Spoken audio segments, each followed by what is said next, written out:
All right, we're answering your questions about the coronavirus with the medical director for the children's unit at Moses Cone Hospital, Dr. Suresh Nagappan. Remember, you can text your questions. We're going to leave the number there at the bottom of the screen. Here are the questions that we have so far. All right, this first one is, how long does the vaccine stay in your system after getting it? Will it always be in our system?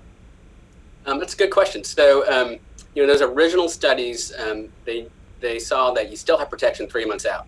And now that it's been a few more months, they've followed that up, and now we know that at least 6 months out, it's still protecting you. So it may be longer than that. That's the amount of time that we have right now. So we know for at least 6 months, but hopefully longer, we will have protection. Mm-hmm. This person is saying, can I get my first shot at one location and then opt to get my second shot at a second location? Generally, it's best to go back to the same location, and part of the reason why is because each location gets exact allotments based on the number of first shots they gave, so that they have enough for all the second shots. So if you were to show up somewhere else, they might not have enough for you to get that second shot. So probably best to stick to the same location. If you can. All right, if you still get COVID-19 after you've been fully vaccinated, could you expect symptoms to be milder because you did get the vaccine? That's a lot of folks are seeing that. So that post-vaccine, if you get it, that tends to be milder. So that's good news. That's another benefit of, even though the vaccine's not perfect, no vaccine is, it's still going to make it less severe than it would have been otherwise. All right, this is a follow-up to the kids and vaccine questions. Do you think kids of all ages will be able to get a vaccine soon? And I know you touched on that just a little bit.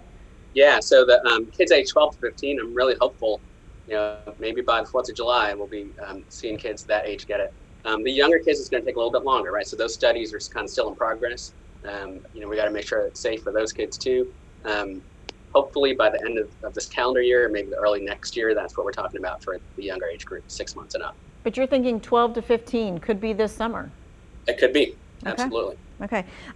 This person's asking, are doctors comfortable with using the Johnson & Johnson vaccine again?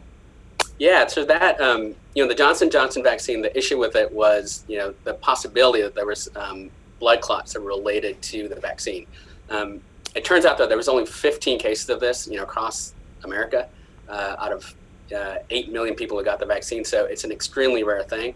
Right now, Cone is not giving the Johnson & Johnson vaccine in its clinics, but the CDC has given the green light, the go-ahead. So we may return to do that. And, based on the data that we've seen, we still feel comfortable that's a good, safe vaccine. And this person is asking a follow-up. If I have an option to get the Johnson & Johnson or the Moderna shot, is there one that I should pick over the other? Really, they both protect you well. And so I wouldn't, when people ask, is one best or should I try to pick and choose? Really, the vaccine that you can get the quickest is the best one to get. Okay, great. This next question is, how long after having COVID should you wait to get the COVID vaccine? You want to wait, at least 2 weeks after you your symptoms have subsided before you get the vaccine, just so there's not, any issue that kind of muddies the water with side effects and things like that. All right, this person is saying, are there any precautions to what might lessen the side effects of the second shot that seems to be like flu-like symptoms? Anything that they can do? There's not a lot you can do. Thankfully, these flu-like side effects, they come, usually it's the next day, and then you get better. I felt crummy for 3 or 4 hours after I got my shot, the second shot after the second day.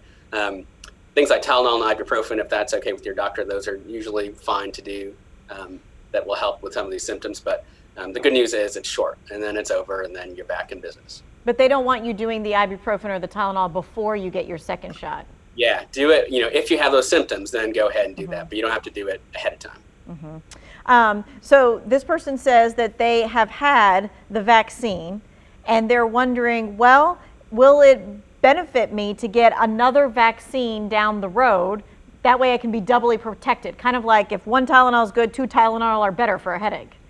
That sounds good, except for, generally the way they were studied is, 2 shots for the Moderna and the Pfizer and 1 shot from the Johnson & Johnson is going to protect you. So you're not going to get a whole lot of benefit out of getting an extra shot. You're not going to get double protection. You're not going to get double protection. Sounds good. But down the road, we may have a situation where, just like the flu shot that, as things change, we need a little booster shot. That might happen this year or next year or the year after. In that case, you would get an extra shot. But for now, stick with your 2, and then you're all set. Could it be detrimental if you got 2 vaccines? I guess we don't know the answer to that, because we've never really studied it or tested it. Right. All right, this next person is asking, is it safe for a fully vaccinated person to travel with an unvaccinated person? It is. If it's someone in your household, that's fine. You want to take the precautions in the airport, or in a car, which means masking if it's someone who's not in your household. But this summer, it is safe to travel. You got to use some common sense precautions, but it's okay to do. And if you're vaccinated, clearly you can travel, and the CDC has really given the green light about traveling for vaccinated people. And this next person says, do the Pfizer and Moderna vaccines carry the same risks as the J&J vaccine, specifically the risk of blood clots?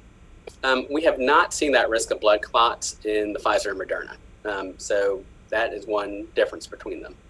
Okay, so less in the Pfizer and Moderna than with the Johnson & Johnson. All right, we're going to continue to take your text questions. Remember, you can text us the numbers at the bottom of the screen. We'll be right back.